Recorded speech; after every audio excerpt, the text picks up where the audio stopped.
Weesibe Bbiri.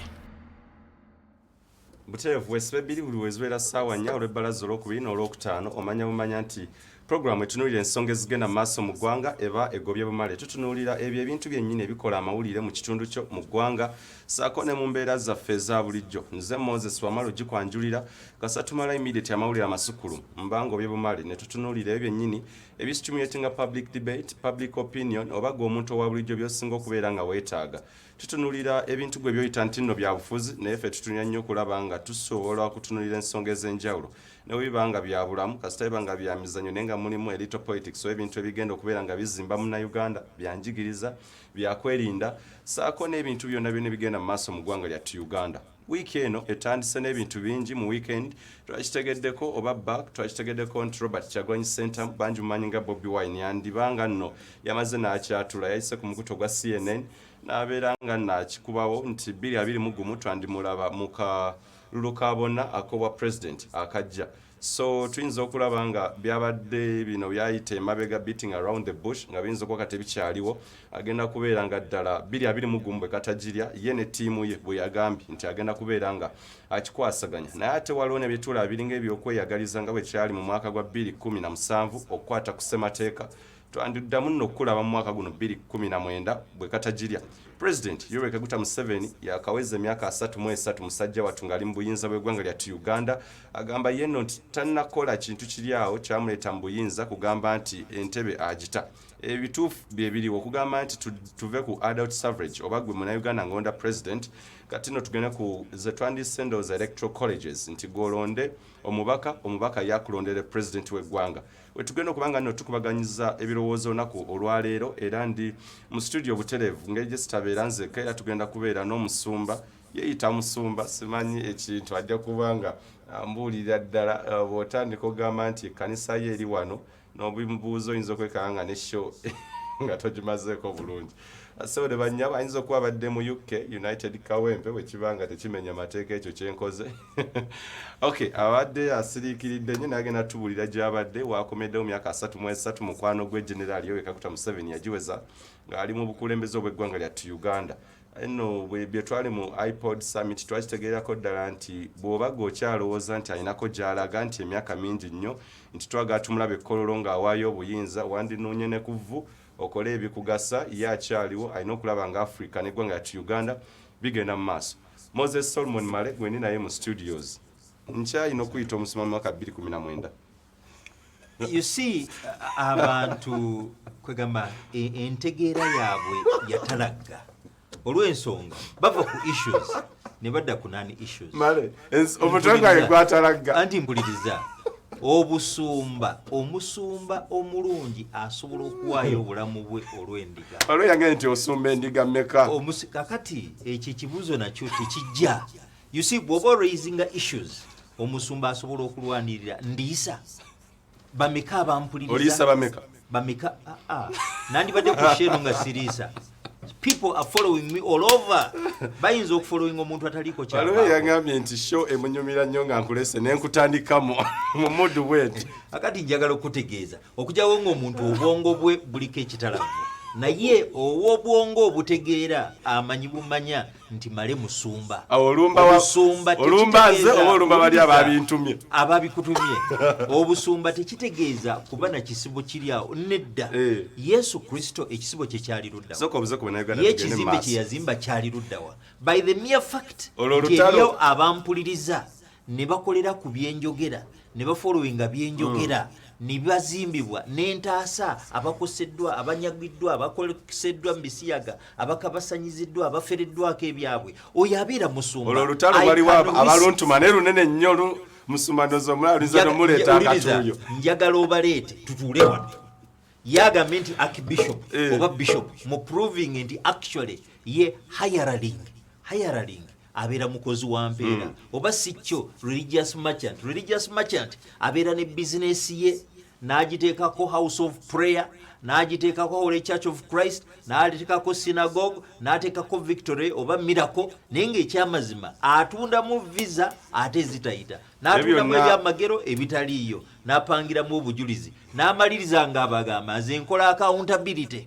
twakuŋŋaanyiza obukadde 3 naye tababuulira kyezakuŋŋaanyiza njagala oleete wano eyeeyita omusumba oba abantu gwe bamanyi nti musumba oba Archbishop, I don't mind the rank, ajja atuule wano mu disproving nti actually ye si musumba mukozi wa mpeera era singa Katonda alangirira nti tewakyali kuddayo kusoloza nsimbi oyinza okulaba abantu bwe bapaakinga ebyabwe nga badduka amasinzo era abatulaba nabagamba nti guno omwaka ngenda kukola campaign abantu mukole muve mu kulowooleza mu kubasabira nina bakwano bange bangi nnyo abasomye theology naye baba bagenda okukola ebibuuzo basoma ne batuyananga nti omanyi sisobola nakuyimirira mu kkanisa kubanga nsomerera bibuuzo oba nabo bennyini basobola okutuyana ogamba otya nti bajja kusabira busabizi katutandikire wano nako lwaleero program ya balaza ebeera yakafuutu ko batuba tuyita mu bintu lukwayo njagala nkutandikize wano lukwakwayo ya true njagala tutandikire ddala wano eno tuwulire akantu kano katono nnyo Musuma Moses Solomon Male ampe insight ye wano ekyalowooza ku nsonga zino. Is a frequent critic of Uganda's longtime president Yoweri Museveni, and he's upping the pressure on the government. Wine is a member of the Ugandan parliament. He's also an internationally renowned musician who sings about freedom, struggle and oppression. Now, last year he was beaten by the Ugandan authorities after President Museveni's motorcade was pelted with stones. He faces charges of treason. Well, now Bobi Wine is focusing his attention on the Ugandan government's newly proposed regulations for artists. I spoke to him earlier on this week about his recovery and also his political ambition. The last time we spoke, you had just been tortured. You had come to the US for medical treatment. How are you doing now, and are you still being harassed? I'm glad to say I'm getting physically better.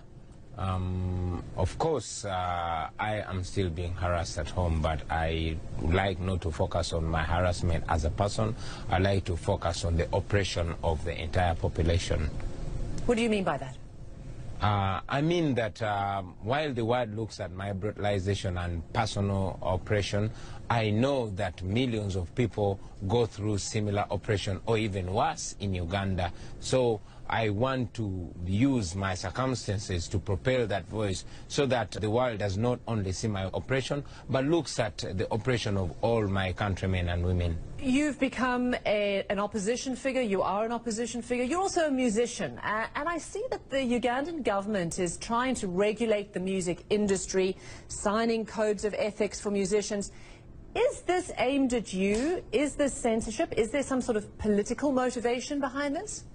Well, the regime in Uganda has always used various approaches to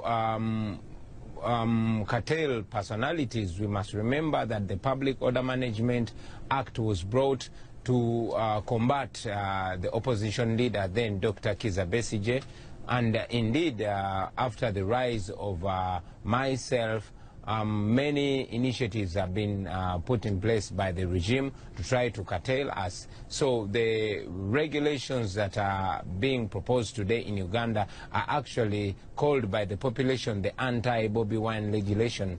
After noticing that music has played a big role in the opening of the minds and eyes of the people, the regime seeks to regulate it. So they have intended to bring these ridiculous regulations where an artist has to surrender the script of their work before they can record it or put it in practice, and indeed a very laughable law where an artist must get permission from the government before he or she can travel and perform outside the country. Having blocked my concerts and abolished my music, the regime gets surprised to see that I can still musically communicate to the population back home when I perform outside. For example, when I went to Kenya and performed, and when I went to Jamaica and performed, millions and millions of people, especially young people in Uganda, were listening and following me.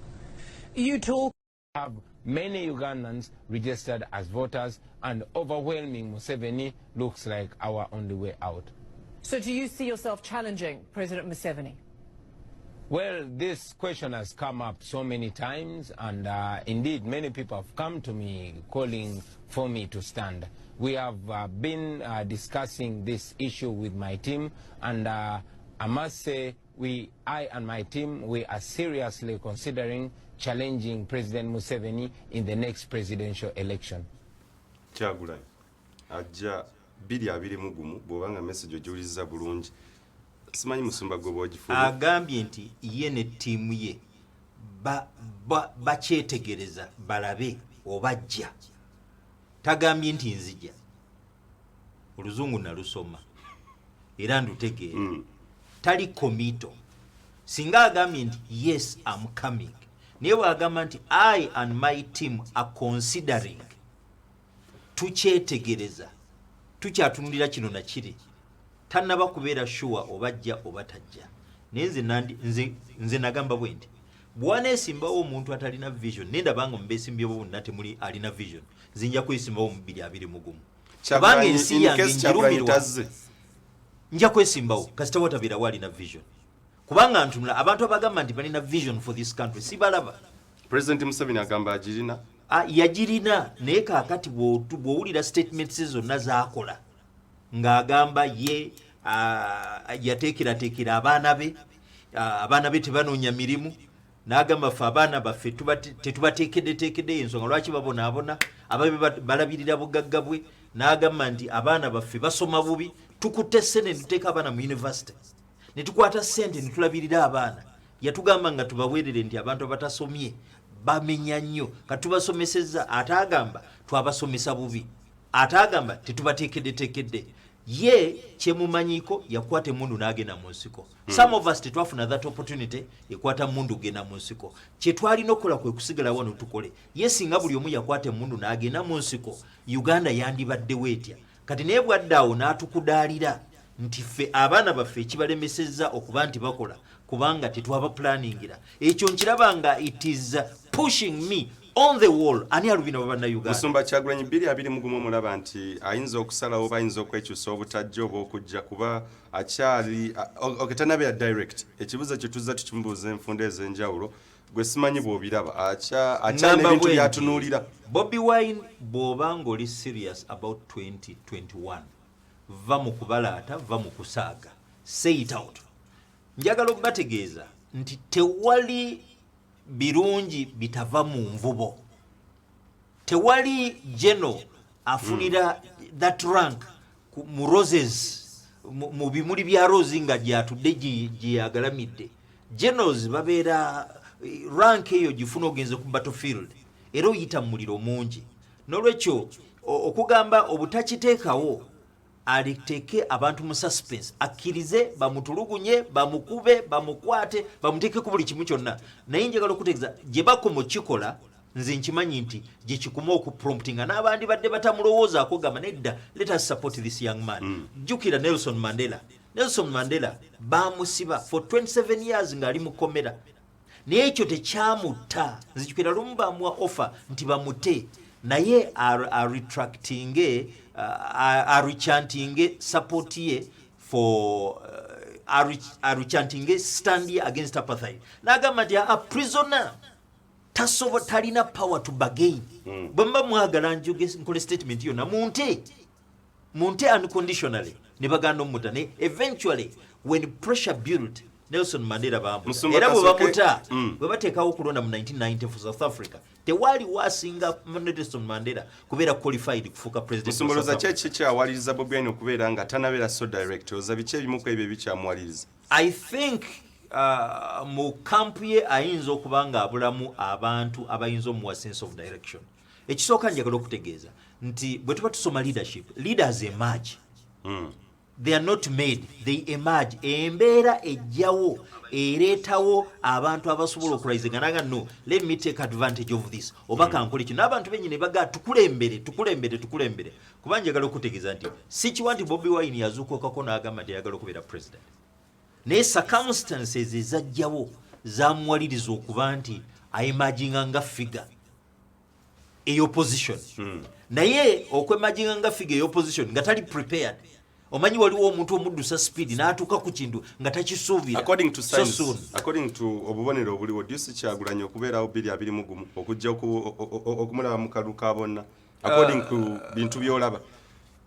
Omanyi bagamba nti buli lw'olaba obubonero bulaga nti Kyagulanyi yandyagadde okwesimbawo era n'abamuli ku lusegere baagala yeesimbewo naye embeera eriwo emukugira temuwaliriza ku building momentum yakwesimbawo n'ekirala nti consultations eyandibadde akola kino kyakola okubuildinga that force esobola okuba nti esobola okukyusa Uganda mu 2021 ali curtailed police zino cases zino era nga bolabo bakolanga Kizza Besigye ti ate no treason nze no ngamba bwenti era ne malandi obwa president charges zino eza treason nzijjawo kubanga omuntu mwe gwe mulabanga terrorist gwe mulabanga gerira gwe mulabanga rebel gwe mulabanga ali treacherous ate enchabucha ngati ye hero President Museveni singa bamukwata between 1971 bajja ko obote ni 1986 njagala okutegeeza tewali mukulembeze yandi mulese bonna bandi muvunanye omusango ogu treason era bandi mujjeko omutwe kuba amateeka ga Uganda bwe gakola kibwe gagamba niye twandisubiddwa statesman kubanga Museveni president wadde ebintu tabitambuza bulungi ni at least alina watusiza Uganda nti tulina wano tuli ku show nga tusobola okwogera n'oddeeka nange nezireka n'ebirala bingi achievements nyingi naye problem y'okuba nti tayagala kuvaako ate nga he has done well naye waliwo mu economics kituyita President Museveni akoze bulungi but he has outlived his usefulness to this country kuba kati ne security yenyini emukuuma yabifingibwa up President Amin yavuganga kagali ku street natambuza ebigere President Museveni takisobola always atenga we yajira yali akisobola buli muntu yalina President Museveni ye muntu abadde ne wiru y'abana Uganda bonna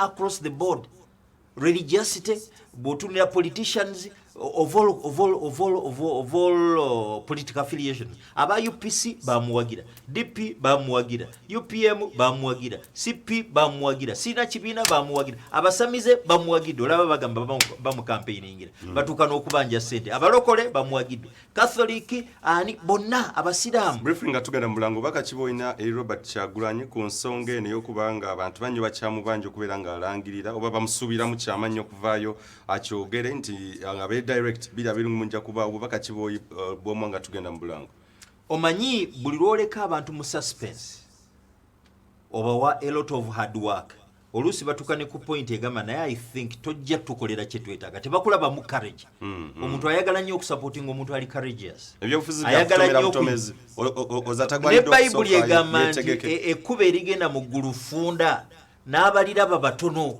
n'abaliyitamu baliwo yitamu nakuwaguza nekkuba erigenda mu State House funda n'abalyegezaamu batono ate n'abaliyitamu mwattu amasasi zino kibooko gano makomera that's part of the preparation for future president in African country nga Uganda mwegitwalidde ate kwa tutandikireko nga tukomye banje baga nti bakoye nti government egende mu ssumba gwe boolaba government eno yo ekoye abantu benzo kubanga bakoye Kyagulanyi enzo kubalooza he's the new hope naye abaliye President Museveni ne government ye bakoye awetwe tugenda otandikira okyani program Weesibe Bbiri tutunulira ensonga ezigenda ddala maaso mu ggwanga ya Uganda nyaga twetolemuko katono tusoke tukole ku nsimbi then tukomewo tutunulira ensonga endala ezigenda maaso mu ggwanga tovaawo Weesibe Bbiri ekomawo